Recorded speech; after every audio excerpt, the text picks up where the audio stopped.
थोड़ी देर में आंध्र प्रदेश में शपथ ग्रहण समारोह होने वाला है। तैयारियां पूरी हैं, इंतजार किया जा रहा है कार्यक्रम के शुरू होने का। चौथी बार देखिए ऐसा मौका जब चंद्रबाबू नायडू की ओर से मुख्यमंत्री के तौर पर शपथ ली जाएगी। मौके पर गृह मंत्री अमित शाह, जेपी नड्डा, नितिन गडकरी भी मौजूद रहेंगे। प्रधानमंत्री नरेंद्र मोदी भी शपथ ग्रहण समारोह का हिस्सा होंगे। आंध्र प्रदेश में एनडीए ने 175 में से 164 सीटें जीती हैं। टीडीपी ने जनसेना और बीजेपी के साथ चुनाव लड़ा था। तैयारियां पूरी हो चुकी हैं। आंध्र प्रदेश में एक बार फिर से चंद्रबाबू नायडू मुख्यमंत्री के तौर पर थोड़ी देर में शपथ लेने वाले हैं चंद्रबाबू नायडू।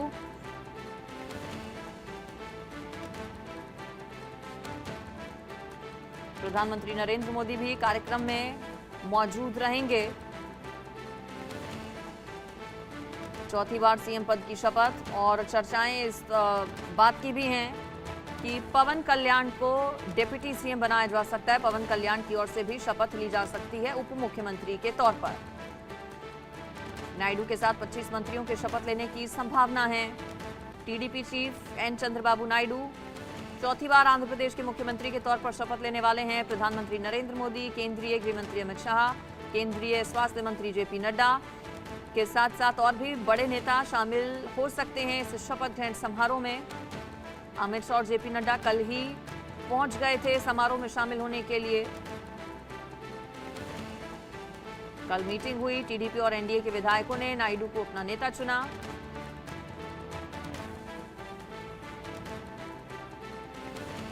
पवन कल्याण का उप मुख्यमंत्री बनना भी लगभग तय माना जा रहा है। तैयारियां खास की गई हैं। गन्नावरम एयरपोर्ट के सामने मेधा आईटी पार्क है जहां पर यह शपथ ग्रहण समारोह होगा। नायडू के साथ अन्य नेताओं के भी शपथ लेने की खबर है। जनसेना प्रमुख पवन कल्याण उप मुख्यमंत्री के तौर पर शपथ ले सकते हैं। साथ ही साथ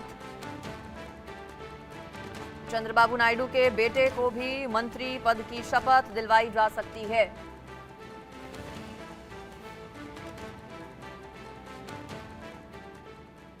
और मेरे साथ हिमांशु जुड़ गए हैं। हिमांशु भट्ट सर मेरे साथ जुड़ गए हैं। हिमांशु सर, आंध्र प्रदेश में एक बार फिर से नायडू सरकार थोड़ी ही देर में होने वाला है शपथ ग्रहण समारोह। बीजेपी भी साथ है इस बार और खुद प्रधानमंत्री नरेंद्र मोदी भी पहुंच रहे हैं शपथ ग्रहण समारोह में। ये बड़ा बड़ा बड़ा बड़ा संदेश दिया जा रहा है कि जो नॉर्थ वर्सेस साउथ की जो बातें हो रही थी, तो यहाँ पर ये कहा जा रहा है कि साउथ में भी भाजपा मौजूद है और मौजूद है शक्तिशाली तरीके से मौजूद। अभी ताजेतर में हुए लोकसभा के चुनाव की आप बात करें तो कर्नाटक में भी भाजपा के काफी सांसद है। आंध्र प्रदेश में भी टीडीपी और पवन कल्याण के साथ में मिलके इन्होंने स्वीप किया है। तेलंगाना में भी 8 सीट मिली है। केरल में भी अपना प्रतिनिधित्व दायर किया है। तो 5 में से 4 स्टेटों में तो भाजपा का अस्तित्व दिख रहा है। और यहाँ टीडीपी के साथ में मिलके जन कल्याण पार्टी के के साथ में मिलके भाजपा ने एक जूनियर पार्टनर का रोल अदा किया और अपना पांव आंध्र प्रदेश की जनता के सामने रख दिया। अपनी जमीन बहुत स्पष्ट रूप से भाजपा इधर विस्तारने जा रही है। तो ये दिख रहा है और चंद्रबाबू नायडू का एक तरह से ये कमबैक है आंध्र प्रदेश की राजनीति में और राष्ट्रीय राजनीति। चंद्रबाबू नायडू गए, उसके पहले जगनमोहन रेड्डी जो थे, उनका कार्यकाल ऐसे देखा जाए तो विवादास्पद भी रहा काफी तरह से और विंडिक्टिव भी रहा। अभी ये कार्यकाल के अंदर जैसे आपने कहा कि पवन कल्याण को डिप्टी सीएम बनाया जा सकता है और साथ में मिलकर मिलीजुली सरकार जब आ रही तब भाजपा एक जूनियर पार्टनर के हैसियत से डबल इंजन की सरकार इस राज्य के अंदर चलाने में बहुत बड़ा हिस्सा प्रदान करे। और आंध्र प्रदेश का कैपिटल हैदराबाद के तौर के ऊपर जब आप डेवलप करने की बात कर रहे हैं कि अमरावती को हैदराबाद के तर्ज पर आप डेवलप करने की जब बात कर रहे हैं तब ये बात बहुत स्पष्ट हो जाती है कि भाजपा ने बहुत सोची समझी रणनीति आंध्र प्रदेश के अंदर भी अपनाई हुई है। प्रधानमंत्री का यहाँ पर मौजूद होना चंद्रबाबू नायडू के शपथ समारोह के अंदर, ये भी एक बहुत बड़ा सांकेतिक सूचन प्रजा को दिया जा रहा है कि हम अपने पार्टनर्स के पूरे पूरे साथ में हैं। और ये जो एक परसेप्शन बनाया जा रहा था, जैसे आप देख रहे हैं कि राष्ट्र भर में कि ये मिलीजुली सरकार बहुत चलेगी नहीं, केंद्र में भी नहीं चलेगी, आंध्र में तो खैर टीडीपी के पास अपने आप बहुमत है तो वहां पर तो वो कोई इश्यू नहीं होता, मगर एक जो परसेप्शन बनाया जा रहा है कि साथी पक्ष भाजपा के पूरा पूरा साथ नहीं दे रहे, इस परसेप्शन को गलत ठहराने का ये एक मौका है। और इस परसेप्शन से भाजपा और एनडीए ये बात क्लियर करना चाहती है कि हम चुनाव के पहले से गठबंधन में आए हैं और हम मिलीजुली सरकार ही एनडीए की बहुत सही तरीके से चलाएंगे और प्रधानमंत्री नरेंद्र मोदी हमारे नेता है। ऐसे ही आंध्र प्रदेश के अंदर चंद्रबाबू नायडू हमारे नेता हैं और चंद्रबाबू नायडू का एक ख्वाब रहा है बहुत पहले से कि आधुनिक भारत को बनाने के लिए उनकी जो विचारधाराएं रही, जैसे उन्होंने हैदराबाद को साइबराबाद बना दिया था इस जमाने में और उसके पीछे इनका श्रेय है। तो इसी तर्ज पर आंध्र प्रदेश को डेवलप करने के लिए उनको केंद्र की सहायता बहुत अधिक मात्रा में चाहिए और जो भाजपा के निर्देशन में एनडीए सरकार है वो उनको पूरा कर देगी। तो मेरा तो यह मानना है कि आंध्र प्रदेश की ये सरकार बहुत स्टेबल तरीके से चलेगी और अच्छी तरीके से चलेगी क्योंकि केंद्र का इसमें 100% सहयोग रहने वाला जी बिल्कुल। और टीडीपी की केंद्र में बड़ी भूमिका है, साथ ही साथ यहाँ पर बीजेपी टीडीपी के साथ प्रदेश में भी है, तो जाहिर है मजबूती के साथ ये सरकार नजर आएगी आंध्र प्रदेश में चंद्रबाबू नायडू की। मेरे साथ मनोहर केसरी भी जुड़ गए हैं, हमारे संवाददाता। मनोहर, प्रधानमंत्री नरेंद्र मोदी, गृह मंत्री अमित शाह, जेपी नड्डा, केंद्र से और कौन कौन इस शपथ ग्रहण के लिए रवाना हुआ है? देखिए, इनके अलावा अगर मैं बात करूं तो ट्रांसपोर्ट मिनिस्टर नितिन गडकरी के साथ साथ कुछ घटक दल हैं, जैसे नीतीश कुमार भी वहां पर शामिल हो सकते हैं। ये तमाम लोग हैं, जेपी नड्डा हो गए, अमित शाह हो गए, प्रधानमंत्री नरेंद्र मोदी खुद इस शपथ ग्रहण समारोह में शामिल हो रहे हैं। तो एक मैसेज देने की कोशिश है। देखिए, प्रधानमंत्री नरेंद्र मोदी ने जो साउथ इंडिया का मिशन की शुरुआत की थी, और आप देखिए कि इस बार कितना अच्छा रिजल्ट रहा। उन्होंने जिस तरह से रोड शो और जनसभाएं की, पहले अगर आप कोस्टल बेल्ट में अगर आप देखेंगे, आंध्रा हो, तेलंगाना हो, केरल हो, या फिर आप नीचे अगर आप जाएंगे भारत के नीचे साइड, साउथ साइड, तो पहले 6 लोकसभा सीट होती थी, लेकिन इस बार जो है 36 लोकसभा सीट जो है तो बीजेपी की झोली में आए। तो ये भी एक मैसेज देने की कोशिश है कि किस प्रकार से बीजेपी जो है तो न सिर्फ चुनावी रैलियां करते हैं, जब मौका आता है सरकार बनाने को तो जनता के साथ खड़े होकर के, उन पार्टियों के साथ खड़े होकर के वो सरकार में शामिल होते हैं।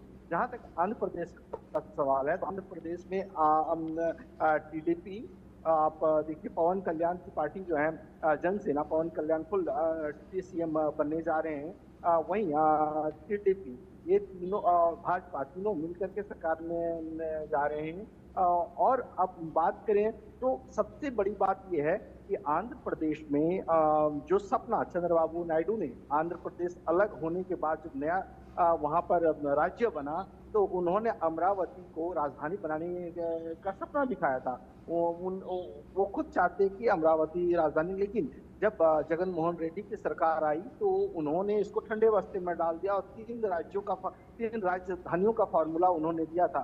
लेकिन अब एक बार फिर जब कल भी बैठक हुई तो कल भी उन्होंने अपनी बात रखी है चंद्रबाबू नायडू ने कि वो उनका जो अमरावती प्रोजेक्ट है, जो अमरावती में कैपिटल बनाना है, उसको वो फिर से शुरुआत करेंगे। आज सरकार का गठन होने वाला है और इसका असर और राज्यों में भी पड़ेगा। जी बिल्कुल। 3 कैपिटल का फॉर्मूला दिया गया था जगनमोहन रेड्डी की ओर से, हिमांशु सर, लेकिन वो चला नहीं। अब जब चंद्रबाबू नायडू वहां पर मुख्यमंत्री बनने जा रहे हैं एक बार फिर से, तो कल उन्होंने साफ कह दिया कि एक ही राजधानी होगी। ये मुद्दा चुनावों के दौरान जोरों शोरों से उठाया गया था।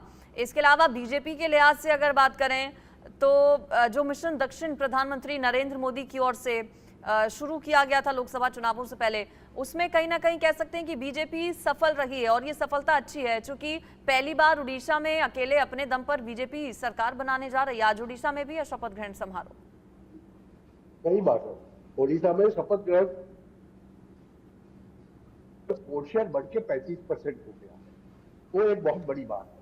और उससे जुड़े हुए आंध्र प्रदेश के अंदर जब जूनियर पार्टनर के तौर पे आप सरकार में आते हो, टीडीपी के साथ में मिलकर, पवन कल्याण के साथ में, जन कल्याण पार्टी के साथ में मिलकर, तब ये बात सुनिश्चित हो जाती है कि दक्षिण में जैसे कांग्रेस ने और विपक्षों ने ये जताने की कोशिश की थी कि भाजपा तो कहीं है ही नहीं, एक कर्नाटक में फ्लूक से जीत गए थे, ऐसा कह रहे थे विपक्ष वाले, तो ये बात को पूरी तरह से धराशायी कर दी।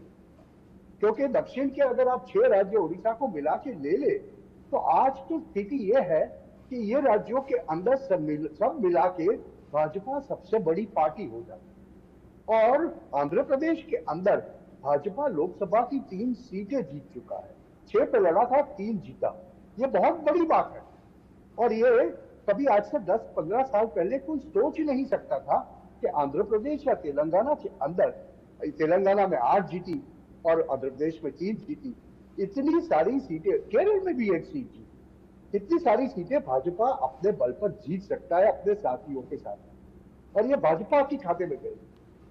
कर्नाटक में तो खैर 20-22 सीटें वो लोग जीतते ही है, और वो तो वहां पर वो या विपक्ष में रहते हैं या सत्ता में रहते हैं, मगर आंध्र प्रदेश में सत्ता में हिस्सेदारी कम है।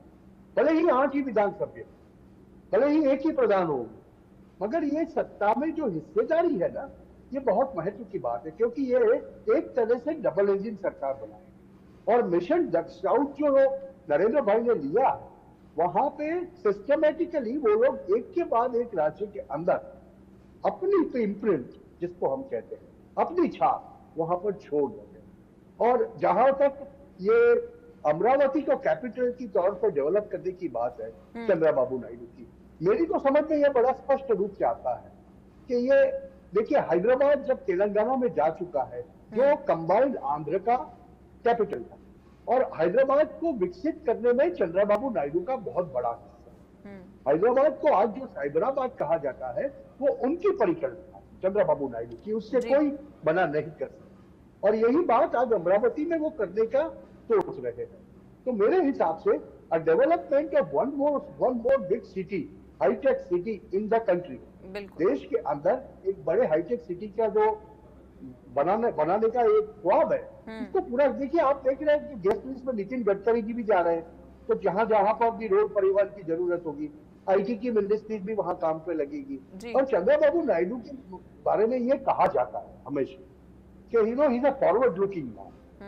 राजकारण की बात नहीं हम करें, मगर ठीक है, आगे कुछ और भी महत्वपूर्ण पॉइंट्स हैं जिस पर मैं हिमांशु सर आपसे बात करूंगी, लेकिन फिलहाल आगे बढ़ते हुए हेडलाइंस पर एक नजर डाल लेते हैं, उसके बाद आगे भी बातचीत जारी रखेंगे। फिलहाल हेडलाइंस। सह प्रायोजक हैं, बढ़िया है, शुद्ध है, MDH